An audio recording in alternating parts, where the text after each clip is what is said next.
Hi everyone, and welcome to Nomtendo, the show where we teach you how to make the most popular food around right in your home kitchen. I'm your host Noah, and today we're talking about the Vietnamese Banh Mi sandwich and the 626. The 626 is not just a nice round number, it's also the area code for a part of LA known as the San Gabriel Valley, which is just minutes east of downtown and comprised of cities like Monterey Park, Alhambra, and San Gabriel. What's special about the 626 is the enormous Asian population that has settled here over the years. And we're not just talking little Tokyo. There's Thai and Vietnamese and Chinese and Laotian. Thanks for the geography lesson, Noah, but what does this have to do with food? Actually, everything. Thanks to the 626, Asian cuisine is a huge influence on LA food culture. And that's actually what brings us to today's lesson, the Vietnamese Banh Mi sandwich. The Vietnamese Banh Mi sandwich is comprised of a French roll filled with traditional Vietnamese ingredients such as pate, pickled vegetables, jalapenos, cilantro. Enough talking, let's cook!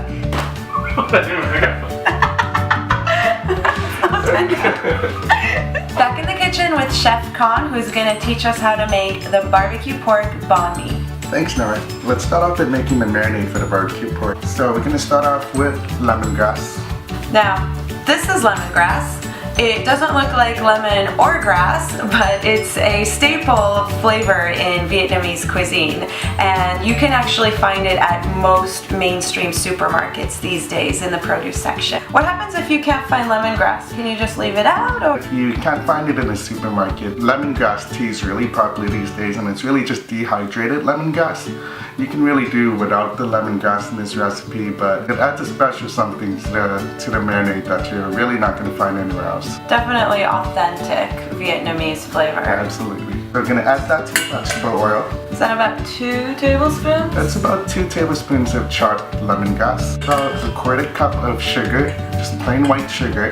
About a 1/4 cup of soy sauce. We're using soy sauce in this recipe, but in Vietnamese cuisine it's actually a lot more authentic to use fish sauce. So go ahead and feel free and be adventurous and substitute fish sauce in place of soy sauce. Yeah, a lot of people are intimidated by fish sauce because of the fishy smell. You know, not a lot of people are comfortable using it, but it adds deep savoriness to your sauce. I think you really enjoy once you get over the actual thought of it being fish. So give it a shot sometime if you run into it. And you can actually find fish sauce in most regular markets these days in the international aisle. Next we have about 3 cloves of fresh garlic, roughly chopped, about 2 teaspoons of freshly ground black pepper, and finally about a tablespoon of honey. We already have sugar in the recipe, but this is going to add just a different layer of flavor to the marinade that's going to make a big difference. It's going to mix it up. We have the freshness from the lemongrass, we have the saltiness from the soy sauce. Everything's just going to marry really well to a sweet glaze for the barbecue pork, and it's going to caramelize as it cooks because of the sugar and the honey. And we're making the marinade first so that we have time to let the pork sit in it for a while we prep all the other ingredients. Right. So that's the consistency you're looking for. Nice and thick. You can really smell the lemongrass and the garlic. This can go really great in the banh mi. Now the marinade is ready. We're going to set that aside for a minute and talk about pork. I love pork. For the barbecue pork, we're using a pork shoulder. It's a little bit of a fattier cut, nice and rich. We're using about 2 pounds of it. That should make about 8 sandwiches. You need about 3 or 4 ounces per sandwich. Anyone that's ever cut into raw meat knows how challenging it is to get really thin slices. So Khan actually taught me a really cool trick to make it super easy. You can place your pork in the freezer for about half an hour so that it stiffens up just a little bit so it's easier to cut. Slice it as thinly as you like. It certainly helps to have a sharp knife on hand. It does. As you can see, since it's a little frozen, it's coming out in nice and stiff sheets. Right. But not so frozen that it's impossible to cut, because we're throwing this into the marinade and into the griddle, and so right. You don't want frozen meat for that. Right. Try to get them a uniform thickness so that they cook at the same rate. So what's your favorite type of banh mi? Actually, I really like pate.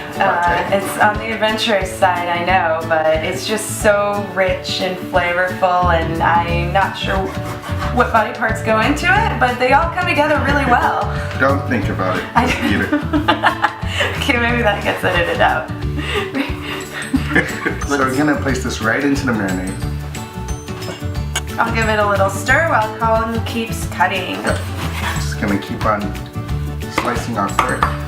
Now if your pork's a little too fatty, feel free to just trim it off. There should be plenty of marbling of fat within the pork, but don't want to overdo it either. We leave the fat on. We're total Nomtendo dorks.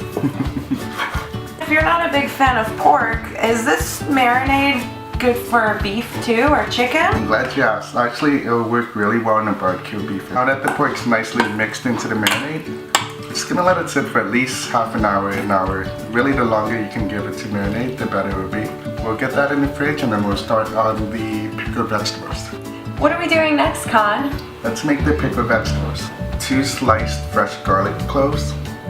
Place it right in a big mixing bowl. A fresh jalapeno pepper. We're just gonna slice it right down the middle. So you have 2 halves. Split them right in the middle so that we have some of that really great oils from the seeds go into the pickling liquid. 3/4 cup of white vinegar. White vinegar. 3/4 cup of plain old water. Nothing plain about it. Water's awesome. And finally, 3/4 cup of plain white sugar. I'm just gonna give this a good mix, make sure everything gets incorporated. White sugar.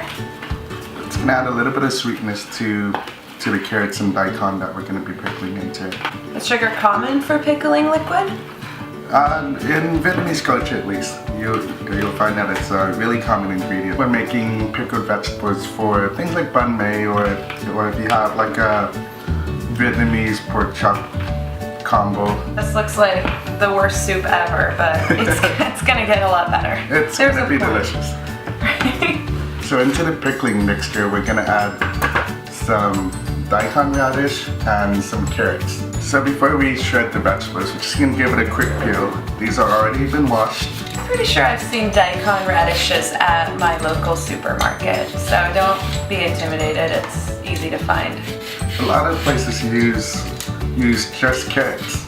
It's not really a requirement. I mean, it's great traditionally. So we have our daikon radish nice and peeled. And tell us about this medieval torture device. This is a mandolin. It can be really intimidating for some people, but we have it all set up ready. All we're gonna do is just push your daikon radish through. Really take your time in this. You really want to avoid cutting yourself.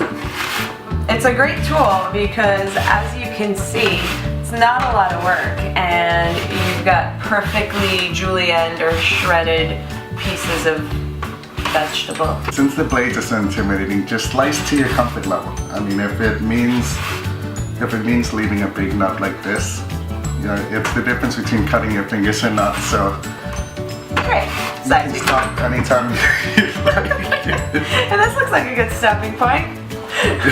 So once we have our julienne daikon radishes, we're gonna add them straight into the pickling liquid. There they are. I'll give it a little stir. And we're gonna do the exact same thing to the carrot. We're just gonna peel it. Hold it at an angle so that you get longer strips. Again, you're gonna shred to your comfort level. Shredding your fingers is a little over your comfort level. That's an expert tip. Absolutely. These are so beautifully shredded. It does all the work for you. It does. And the whole goal of it is to be able to fit in your sandwich and collaborate pretty well with all the other components of it. Yeah, and just to make sure that it picks up some of that really great liquid. I would leave it in here for overnight if possible. You can make this beforehand.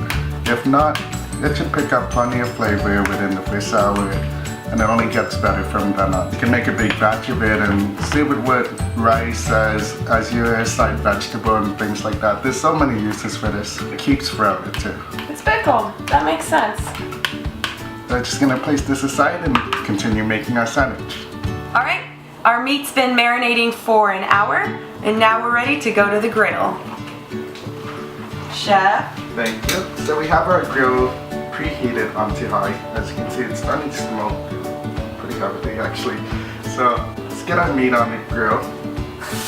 Single layer. You want to leave a little bit of room between the meat so we get a nice consistent char on all of them. With the honey and with the sugar we have in the marinade, it's gonna caramelize pretty well too. It smells really good already. Even just the sound of that sizzle makes me hungry. Oh, I love that. So I wish you guys were here right now smelling this. You get a lot of the lemongrass, you get a lot of the garlic, a lot of really great things happening in this kitchen right now. And honestly, the smell of lemongrass always takes me back to summer for some reason. It's just magical. I'm surprised that not more people use it. It's such a great ingredient. It works really well in soup, stews, even in soup dressings. I see that recently in a lot of restaurants. I definitely think as Asian cuisine continues to influence the American palate, we'll probably see it more and more commonly used in your everyday home cooking. I agree. You want that nice char, but you also want to make sure everything's cooked 100% thoroughly as well. Oh yeah, don't mess around with pork. You know, we at Nomtendo take food safety very seriously. Just take about 3 or 4 minutes on each side. Turn it around. Get this really great grill mark. Right, so the griddle pan is actually great for that, but what if you don't have a griddle pan at home? You can use your backyard barbecue grill. You can even use just a saute pan to cook this up. When it's sliced this thin, it's pretty hard to measure, so like Con said, about 3 to 4 minutes on each side. When it's sliced, you know, a quarter inch or less should be just fine. Now that we have the pork nice and grilled up, I just want to jump into your monitor right now. I know I would want to. Anyway, so we're going to start constructing the sandwich. Starting off with this baguette that we bought from my local bakery. Cut off, you know, a single serving size. Let's do about 6 inches here. Sounds pretty good. Yeah, then we'll just slice it right down the middle. Be extra careful not to cut all the way through into your hand. And then just split it open.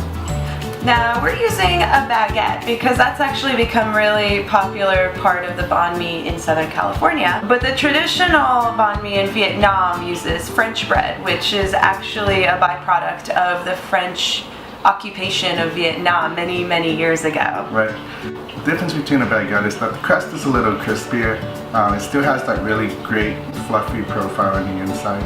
And as Noah mentioned, it's the trend item for banh mi's right now, so we're going with that today. The first thing to add on to it is a nice thin layer of mayonnaise. Yeah, as you can see, this one's a little more on the yellow side. This is an egg yolk based mayonnaise. It's a little richer than your standard mayonnaise that you might find in the supermarket. Feel free to use any mayonnaise that you'd like. There's some really great, you know, low-fat options and things like that available if you're trying to watch your weight a little bit. But we figured we'd go a more traditional route here today. And a few slices of our grilled barbecue Vietnamese pork. As we talked about before, we used a fattier cut of pork, which is really satisfying and goes a long way, so you don't really have to overload your sandwich with meat to get all the flavor. Right, and on the flip side, there should be plenty of it from the amount that we marinated. I'm gonna add a few sprigs of fresh cilantro. That's something that I see in a lot of Latin cooking too. Oh, definitely. It's such a great item. A spear of cucumber. All we've done to it is wash it, slice it into nice thick spears. Finally, some of the pickled carrots and daikon radishes that we made earlier. Look how beautiful the colors are together. It looks so juicy and delicious. Really simple, but you know, you have the spiciness of the jalapeno, you have the tanginess from the pickled vegetables, the richness from the mayonnaise and the barbecue pork. Barbecue pork, banh mi, Nomtendo style. Check out the recipe, make it at home, and leave us a comment and tell us what you think.